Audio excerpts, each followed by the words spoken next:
All right, everybody, how's it going? It is Friday, which is strange because I'm not normally streaming on Fridays. That is because we're doing something a little special this week. We are doing a subathon. I've done one before.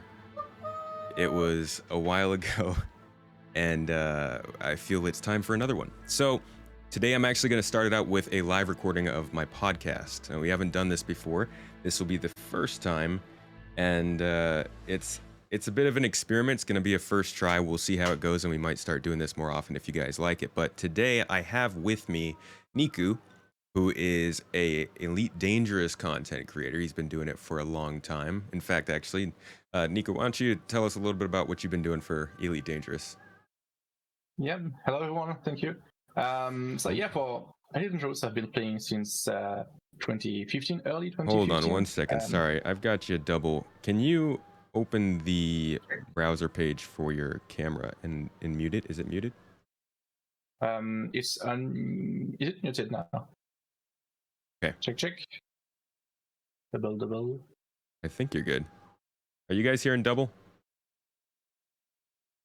Let me check. Quick. It's good, I'm all centered now. Okay, you're good. Go ahead. Yeah, nice. I'm Nicou. I've been playing Elite Dangerous since early 2015. The game launched in December 2014. No double anymore. Nice dab. And it was it was my manager in a company who introduced me to the game. Actually, in the beginning, he was like, I know about a space sim game. I know you like space and you would be interested in this one. What is it? So it's like Elite Dangerous. You know about it? No. So I installed it and I've played now more than 5,000 hours on it. Jeez. So it's been a long journey, a very long journey. And I've been creating content since almost since I started. Like I've been starting with a few guides, how to fly, how to do combats, how to do trading, like core rules about the game. Okay. And then I've been expanding that and creating a lot of guides and news, playing, having a player group myself, and creating initiatives for the community. Okay. And that's mostly on YouTube, or were you streaming?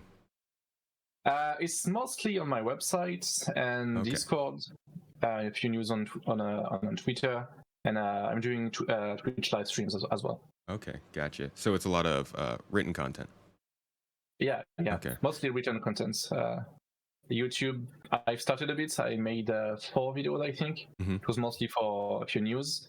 It was more like an experiment for me because I'm not especially a video guy. I like to read stuff and keep things pinned, so I can refer to it later quickly. Yeah. But it was interesting, but it's very long. You have to do the script recording, and then you fail because you blah, blah, blah. So you have to redo the video. Yeah, it's very long. I know all too well. I bet you do. So you recently put out a review, kind of a penultimate review of Elite Dangerous, and I think a lot of people will immediately assume that means that you're done with the game. I'm assuming that's not what it means. So, right? You're still actively playing the game? So I'm not actively playing the game.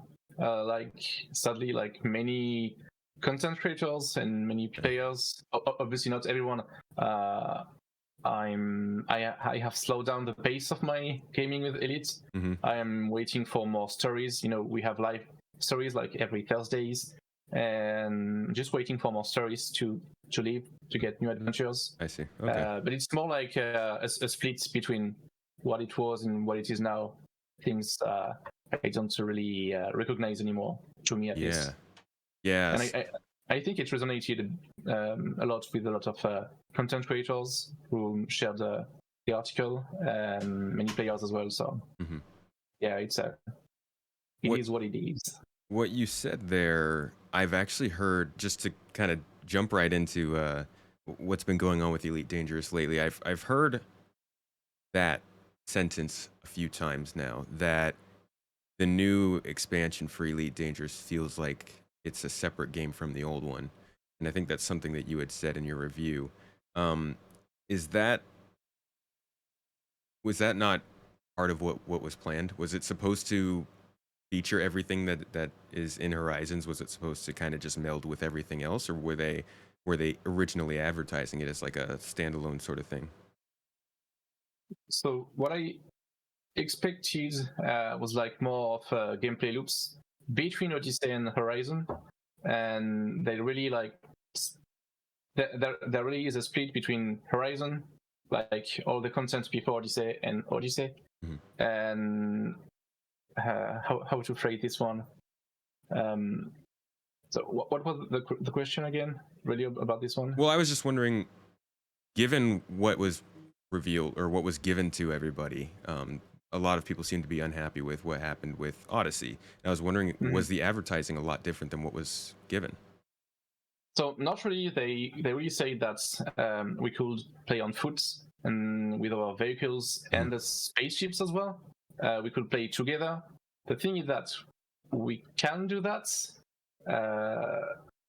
Do we need to do it? No, we don't. And it's like not like we have a lot of tools other on-foot players to deal with ships. We have missile launcher.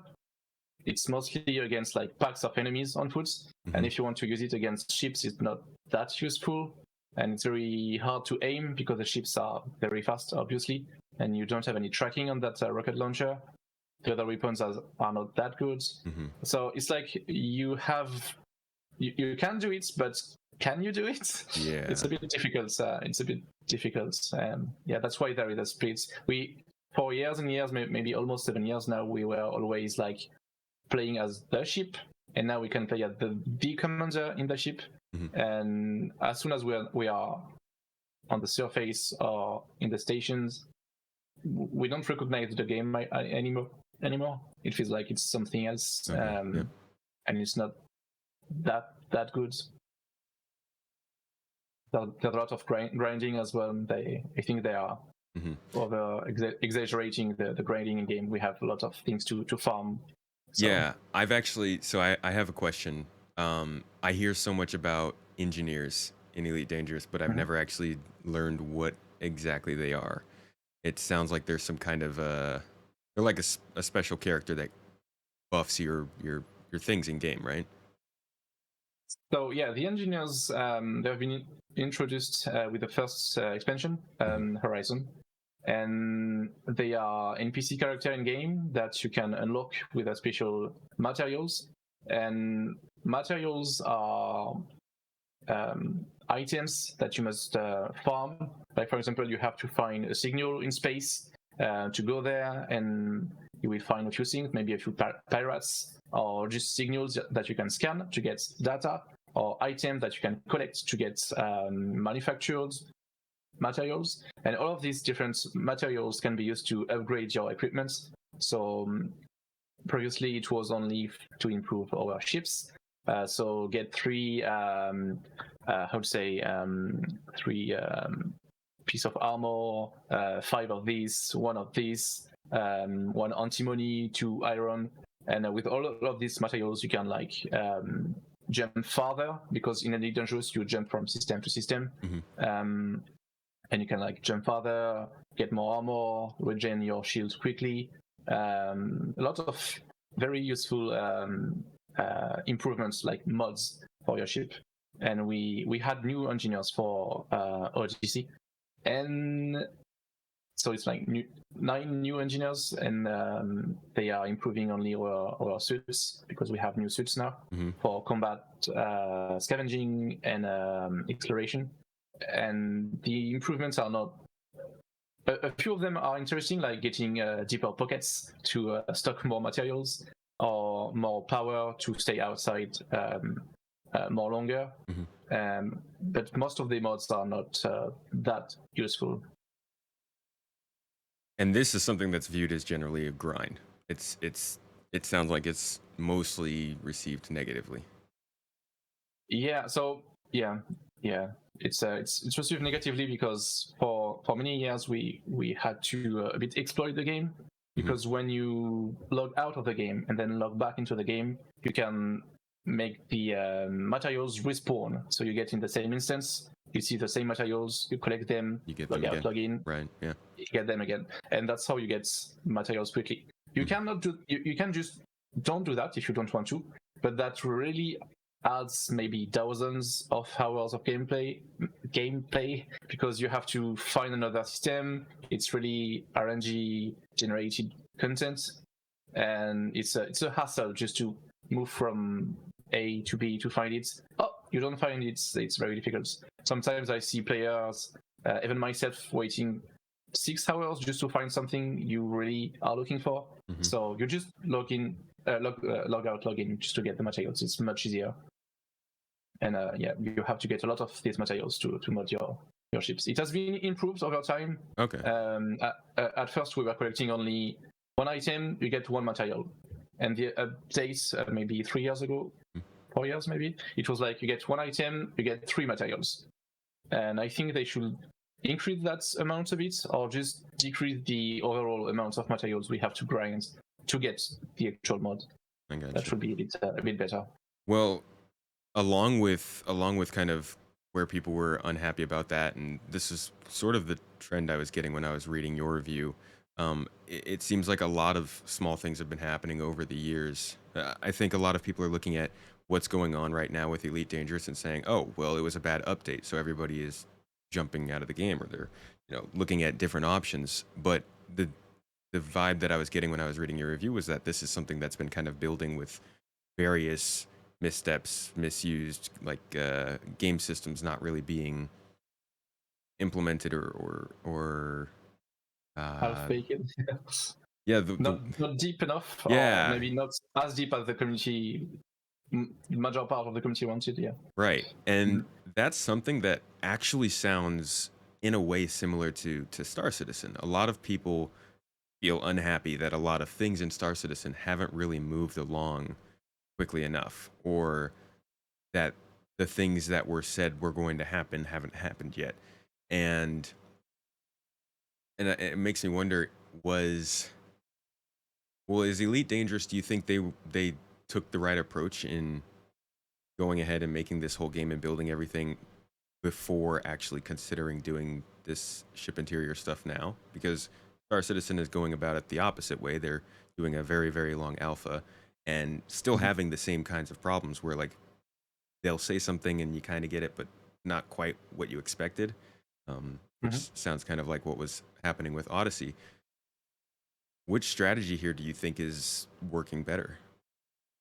So I think well, I hope so that Star Citizen will continue its development. I hope that the development will continue after it has launched.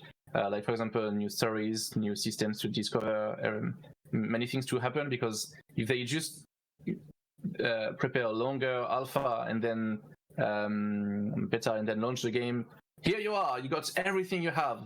Thank you, bye bye. That would be very, very bad. So I'm more like I come from MMO games where you are living an adventure. And for example, I can compare to Guild Wars 2. What I like to have, and that's what we had in Elite Dangerous, it's like, here is the context, you have the stories, you have the tools, and then you will get regular updates. With these updates, new content, new gameplay, and new stories that you can live. And that's what I like in games. I like to live the stories, to do the dungeon if we have any, the raids maybe, like in World of Warcraft. I want like regular content to happen. So I liked, and I like what Elite Dangerous is doing with that. And regarding Star Citizen, to me, it's like the same thing. Well, I hope it would be the same thing with a live updates afterwards. Yeah. Once it's launched. Yeah. But it's like, you have so much content to prepare. It's like going very deep into immersion. It's just much longer to develop for me. But I think they will be developing like the same way afterwards once it's launched with regular updates. But I hope so. Are you confident still about the future of Elite Dangerous? That's a tough question. So the thing is that I must point out that there's been a lot of negativity these days, to the point that Frontier had to post an official post on the forums. It was yesterday or 2 days ago regarding harassments to developers, and that is not okay. You can dislike the game. It's not. For me, I don't dislike the game. It's like there are many things that stacked together for many years, and to the point that I don't recognize. It's not up to. I don't like the game as I used to. Right. It's never okay to insult developers, to threaten community managers. We've seen a few things like real life threats to people just because you don't like a game. What the heck? Just don't do that. Yeah, we've seen our fair share of that. That's, you don't make it personal. That's not okay. Yeah, I know. So yeah, I was saying that because in Elite you have a lot of people who like the game. Of course, I like the game myself. It's just like I've been pointing in the review that it has changed. Many things are stacking on the top of each other. Some quite nasty stuff that it's just like I don't feel like I belong in the game anymore. It's too different. It's like you have two games and you don't have all these regular updates that we used to have. And the quality was much higher. We have too many bugs, I think, for now, that hinder the player experience. Like, for example, the last update we had was update 5 for Odyssey, because Frontier split more hotfixes, more bug fixes, more things into Odyssey after it was launched, so update 1, 2, 3, 4, 5. And after 5, they say that they are now focusing on console developments because it will be launched on console as well. It should be autumn of this year, but they say that it might. They didn't say that it might be delayed, but they say that it's not in good shape for now. So yeah. You can understand what they say there. Read between the lines. Yeah, totally. Thank you. So that would be many months without new content. They might push a few hotfixes, but they won't change the game drastically. So for now, I would say with the thing they said and how they are approaching developments of Odyssey and now focusing on console, I think for the next 6 to 8 months, Odyssey will be very, very hard to play or to enjoy, for me at least, and for many other people. That's rough. That's tough because I actually really like Elite Dangerous. I played it back in 2016, I think 2017, and to this day I've never been more impressed by the audio design while playing Star Citizen. I mean, Star Citizen has some great sound effects, but Elite Dangerous for me is like, it's up there. Very, very good. And that's something I've always admired. Totally. And while the game wasn't necessarily for me, I do really hope that it can keep building in its own direction as something that can serve as an alternative to the Star Citizen. Speaking of which, go ahead.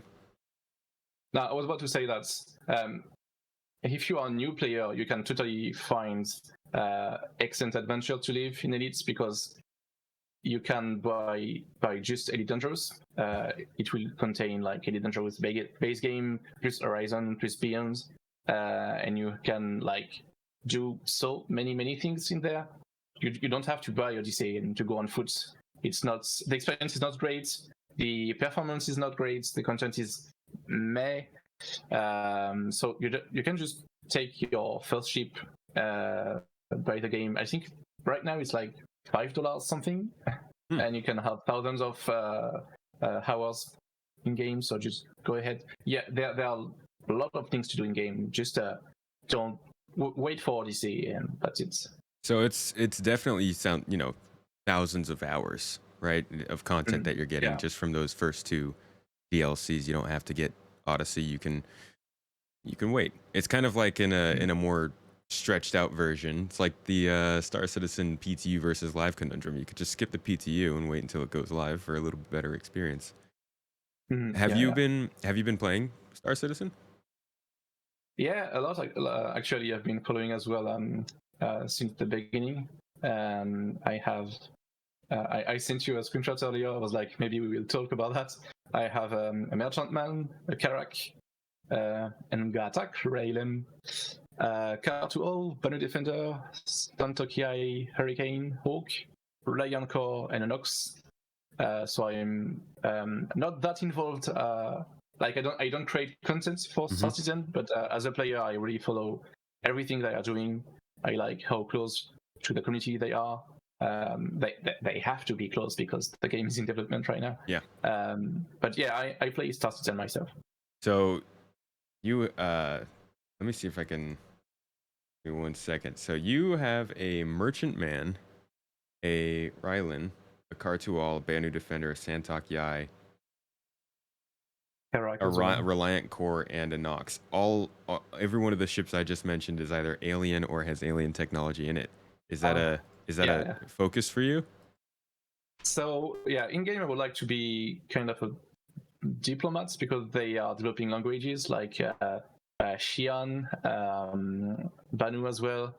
They might be developing Tethering as well, the bird sieve that is growing back its culture at the moment. Yeah, I'm doing some research for the Xi'an at the moment and learning more about the Xi'an language as well. Okay. So why did you? It's kind of a focus. So what brought you to the Carrack? That was one of my first ship actually. Oh, that's a big first ship. Or yeah, early when I moved from France to Ireland in 2014, I had a proper payroll that time. And I was like, I can buy so many Star Citizen ships now. So I also had a reclaimer as well, and I was like, maybe I'm spending too much money. I shouldn't do that. So I melted a few ships, and I still have some reserve of money on the RSI accounts.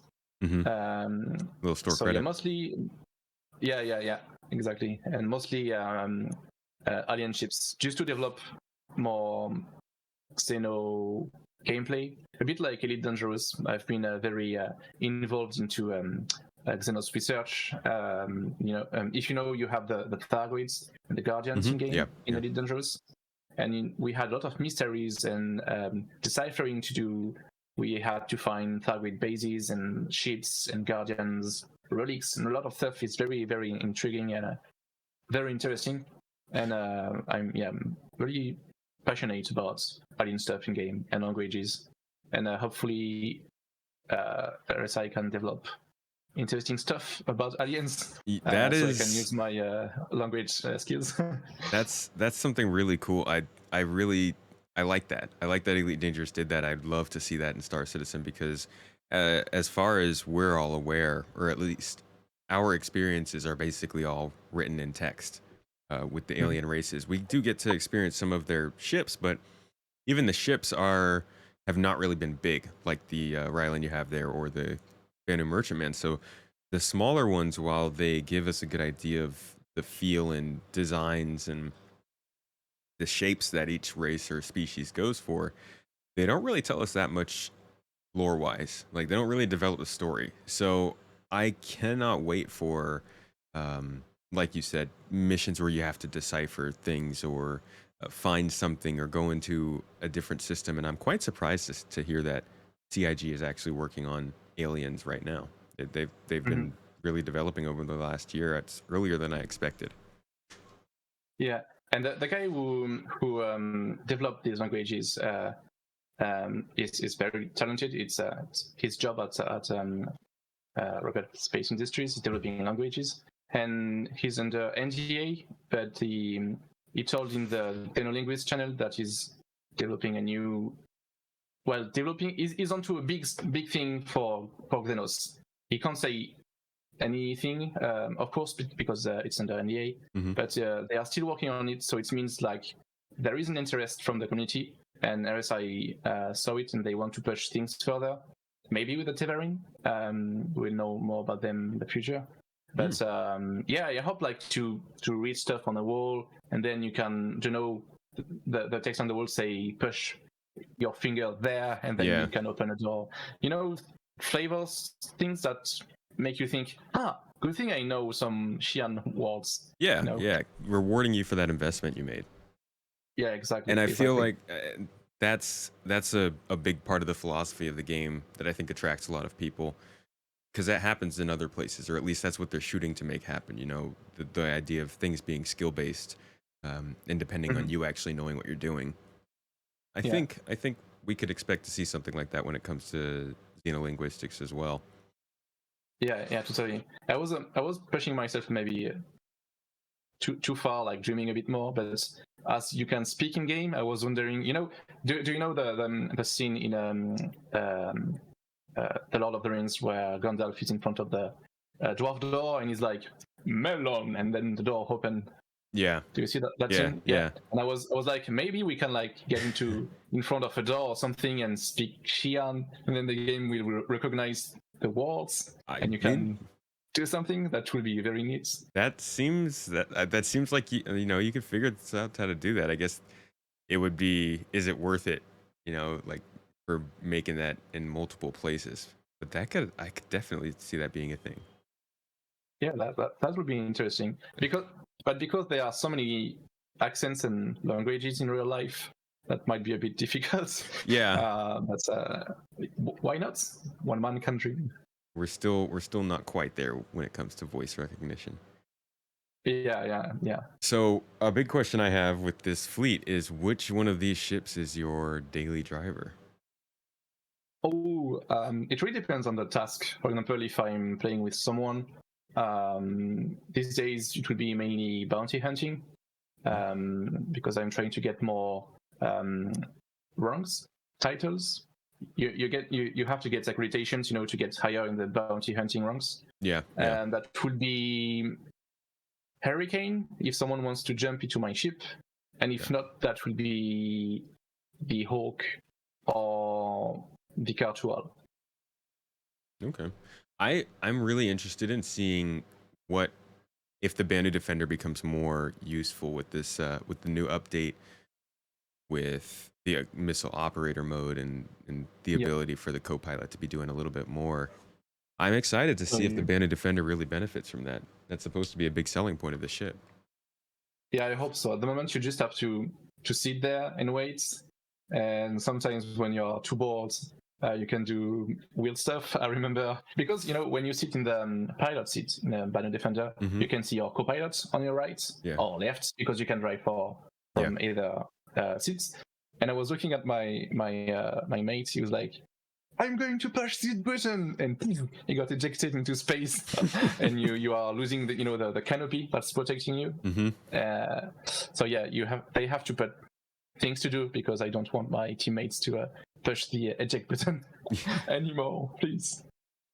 So speaking of the ship cockpits and ship interiors in general, that's a big topic. That's actually, I released a video not too long ago, like half an hour ago, about this very topic, because let me take this image down, because that's a big part of what the Odyssey update was on foot gameplay, and a lot of people were expecting, or at least before, I think they announced last year, maybe late last year, that it wasn't going to be a thing, but a lot of people were kind of still just annoyed that didn't happen in the update.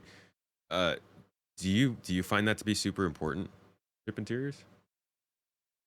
So yeah, the thing is that players were expecting ships interior for so long, and even the CEO of Frontier Developments, David Raven, said that many times that from the beginning we have developed the Elite Dangerous with the ship's interiors in mind. And players are often quoting that because that's what was said.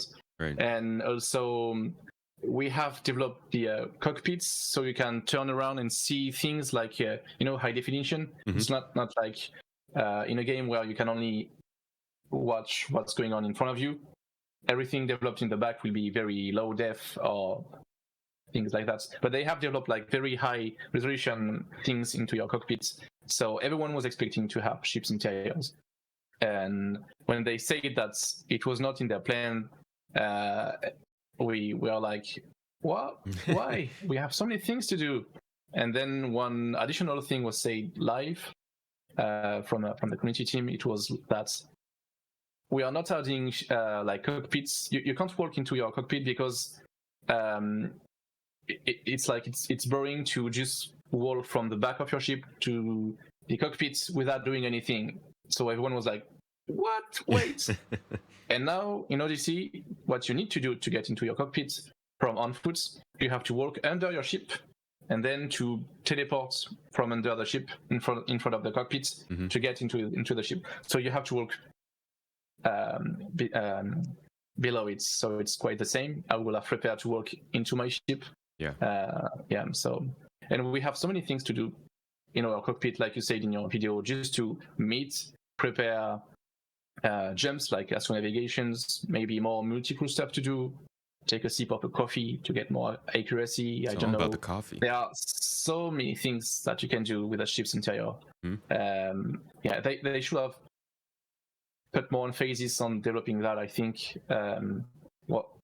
rather than perfect masks on planet for the new planets, because they have developed, they have improved a lot their Stellar Forge engine. It's an engine that generates all the galaxy. It's a scale 1-1. Yeah. And we have new planetary atmosphere on Odyssey. But the thing is that it's like very, very, very light atmospheres. And you don't even sometimes see that you have an atmosphere while you have it. It's like a different shade of blue, pink, red, something. Yeah. It doesn't modify your flights. Your flights, you are flying the same. You're just hearing some like winds outside, and it's the only thing that make you think, oh, I'm on an atmosphere planet. So yeah, it's a miss. I think a huge miss here. I hope they will develop it further in the future. The atmospheres are a huge thing. I remember when Star Citizen first showed the first planet that they were. I think it was supposed to be Yella. I'm pretty sure. No. I'm sorry. Delamar, and that kind of is more of a planetoid, like a giant asteroid rather than a planet. So it didn't really have an atmosphere. But I remember how big a difference it was going from that to an actual planet, and I mean it's a big jump. So I really hope they are able to get actual atmospheres in the game and do a flight model like that. Yeah, hopefully at some points. But for now, it's a bit grim. So they have to focus on things they missed, and they missed other things for Odyssey at least. And consoles, because the performance is really bad on PC. I wonder how they will be able to get a proper gameplay on consoles, besides downgrading everything. For the moment, they need more money, because they say that they will be launching the game on the console, so they have to launch it on console, hopefully with more hotfixes. But yeah, for now, I think we won't have anything new or great features for a very long time. We will have more stories, but they've been telling for weeks now that it's coming. Oh my god, this Thursday, amazing thing, revolution in game. And every Thursday we're like, we have to collect 2 of this and 3 of that. Okay, that sounds nice. I can't wait. It's very slow for now. They were saying I believe I remember them saying something like wait until the end of June. We'll have something important for you, like a new update. What did they end up saying? It was the update 5 actually, and okay. The original plan was to release update 5 and do a big recap live stream of June with the 5 updates, and do a live stream with the developers to answer questions from the community. And they ended up changing things again. It was a live stream with the community, and they were playing update 5, and we had no developers, so they can reply to questions, but sometimes when it gets too technical, it's difficult for the community persons to to apply to these questions because they are not qualified for these questions. Mm-hmm. So they are noting the questions down. Sometimes they come back, sometimes not. But yeah, it was a bit of a letdown. I think that recap live stream. The update 5 was great, though I must admit it's great that they have improved things, That's made good. things better. The user interface as well, they have improved it a bit because they changed it from Horizons to Odyssey, and it was very, very difficult to use. So some improvement there. The update 5 is great, but we still have a long path before Odyssey to be enjoyable. Right. Yeah, that's what it sounds like. As far as going back to your review, you talked about the back end simulation for Elite Dangerous, and you, I think, highlighted how they didn't really seem to understand, or at least customer service, maybe I think you were saying, didn't really seem to that quote. Yeah, it's sorry, I'm No, go ahead. interrupting you. It was a long time ago for this quote, because the background simulation is something very huge. So in games you have systems. In these systems you have minor factions. It's like NPC factions doing things. You can see ships from that faction in game. Right. You can get missions from that faction in game to do stuff and to make the different influences from the factions in that system move. You still follow me? So it's pushing it. And I forgot what I was about to say. Yeah, the minor faction. No, I forgot it again. Yeah, that quotes. And so background simulation. I'm back on track. We for a long time it had many bugs, and when you do something, you're expecting a result. If you help someone, you expect the influence to increase, and it was decreasing. So it was a bug.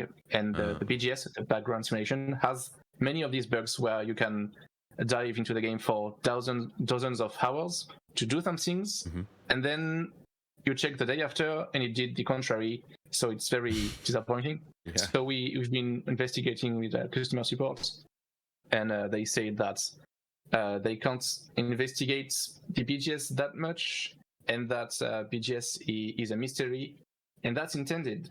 So I was like, what do you mean? You are the customer support. You should know that and help us in finding what's going on there.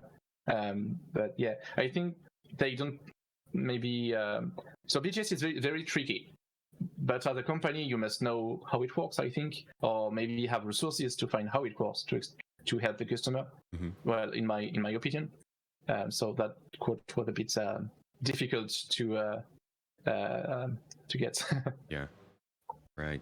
It's interesting to me because Elite Dangerous is such a big game, and Star Citizen is, relatively speaking, is very small in comparison.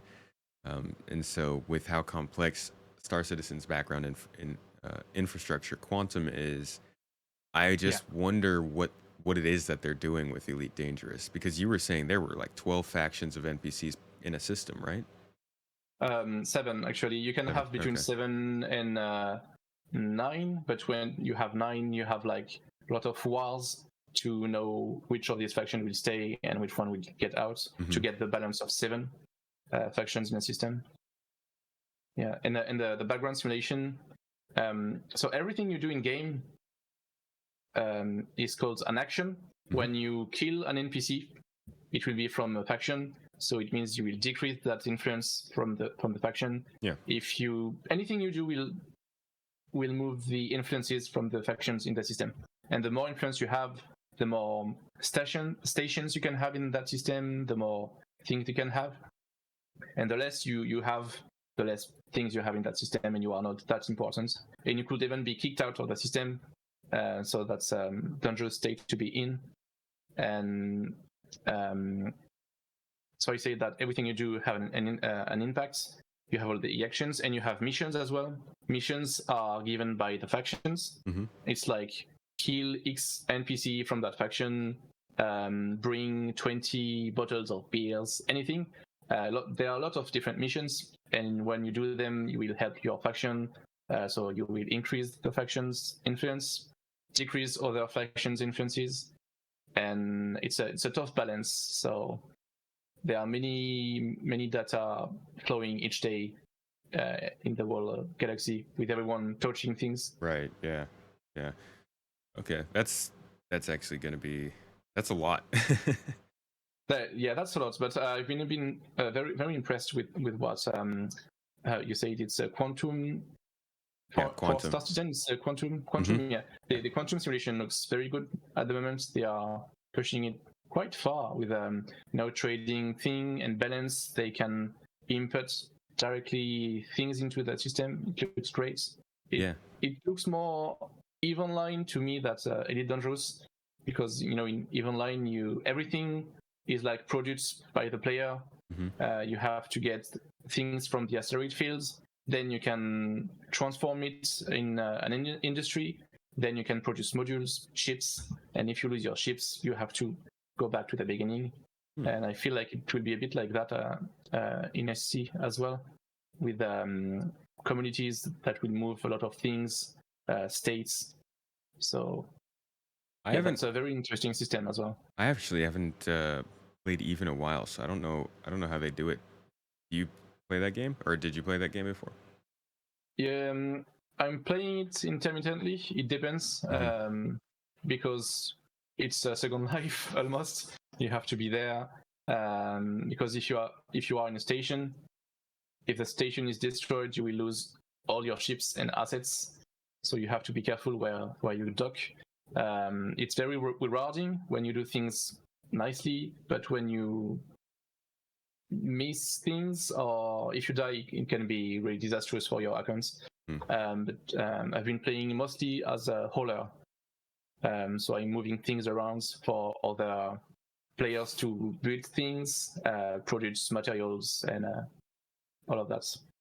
And you have a contract system in EVE Online, so players will be like, hey, I need someone to move all of this from point A to point B. Can you do that for me? And then you get rewards if you do it nicely. That's what I'm doing. Okay. Is the scanning system in in EVE, it's using probes for like the long distance scanning and sort of triangulating the thing you're looking for, I believe. That sounds kind of like what they're doing with Star Citizen. Do you find that to be a lot of fun in that game? Like very interesting? Yeah, actually, I was really happy to learn that they are doing that for SC, because when I discovered that in EVE Online, I was like, what? I am moving actual probes in that system, and other players can see it. Maybe destroy it if you can, but that's very difficult. And yeah, you are actually like doing things in the system to pinpoint something in that system to find mysteries, black holes, or just wrecks or relics, anything. So yeah, I think they are going the right way with that probing feature.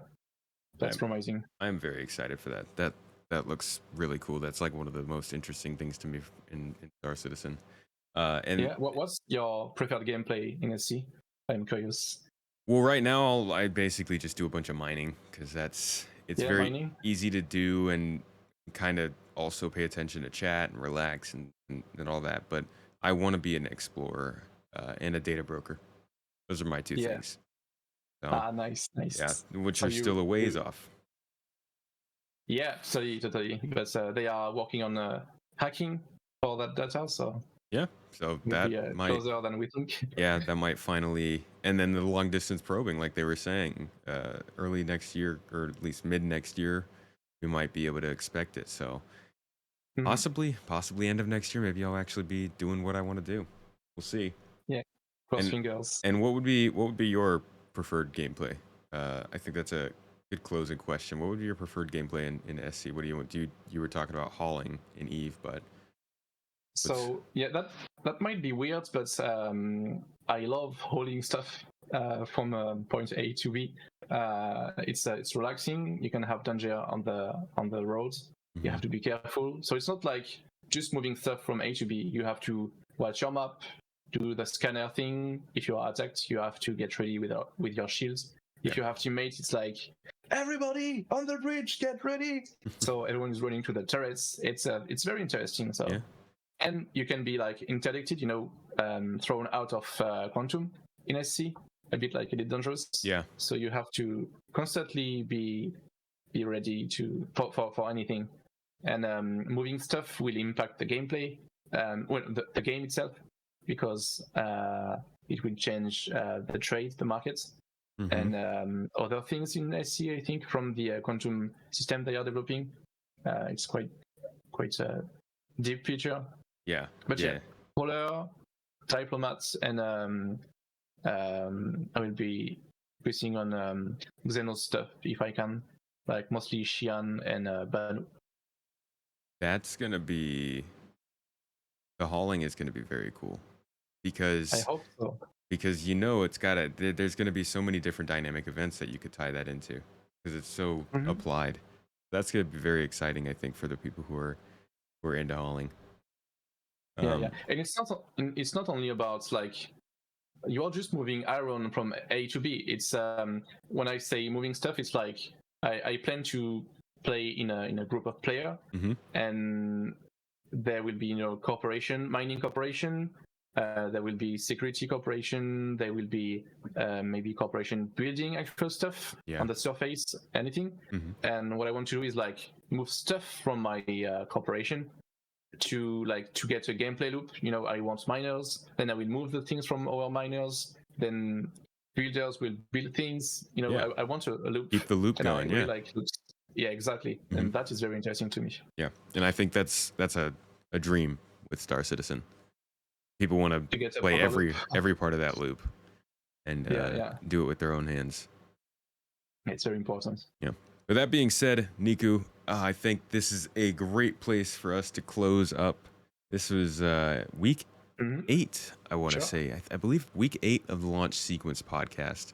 And we've been going for 2 months now. It's been going pretty well. This is our first live showing. Would love to know what everybody who's watching this afterwards, whether on YouTube or listening to it on Spotify, Apple, wherever you might be listening to the podcast, let me know what you thought of this format.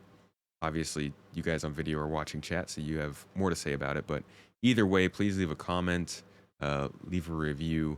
Let me know what you liked and didn't like. Nicou, would you like to let everybody know where they could find you if they'd want to look into more Elite Dangerous stuff? Yeah, sure. At the moment, the main point would be my Twitter, I think, as the main link. My Twitter is Nicou Lenny. Do you want me to drop a link in the chat, maybe? Yeah, you can go ahead and put it in the chat. I can do that. You will see a lot of French stuff, as you've noticed. I am speaking le baguette, but that shouldn't afraid you. So come here. I can say bye in Xi'an as well. So Aflekel, Shoah. I think we have more French speakers than Xi'an speakers in the community. Yeah, there are many French players of SC I know about. They are doing a lot of fighting though. They like to fight. So that's an interesting question in chat. Are you thinking about doing a Remlok Corp in Star Citizen? So I know why that guy is asking, because he's a member of my community as well, Remlok. And so Remlok Industries is prepared, Fun Valley. It's just that I don't want to prepare it too early, because I could be 50 when the game releases, I don't want to be too hasty. I will wait. Passing on the org to your grandchildren. Yeah, take my corporation. You must take care of it. Okay, well, I will keep a lookout for that because, as we've talked about in the past, you do have a very unique skill set when it comes to the game with the Xi'an experience, and obviously quite driven to be doing some xenolinguistics and stuff like that. So I think that'd be a great partnership for the Garden Interstellar. But again, can be. We can do partnership. Yeah. But again, I'd like to thank you so much for being part of the episode this week, for coming in and talking a little bit about what you do. Everybody who's watching live. Thank you for inviting me. Sorry? Thank you for inviting me. Oh, yeah, no problem. Everybody who's watching live, thanks again. And if you would like to be able to watch these live regularly, our Patreon members can. So you can always join Patreon either here on chat by typing in !Patreon or following the links on our other platforms. But I'd like to thank everybody again, and we'll see you next week. Cheers, everyone. Bye bye.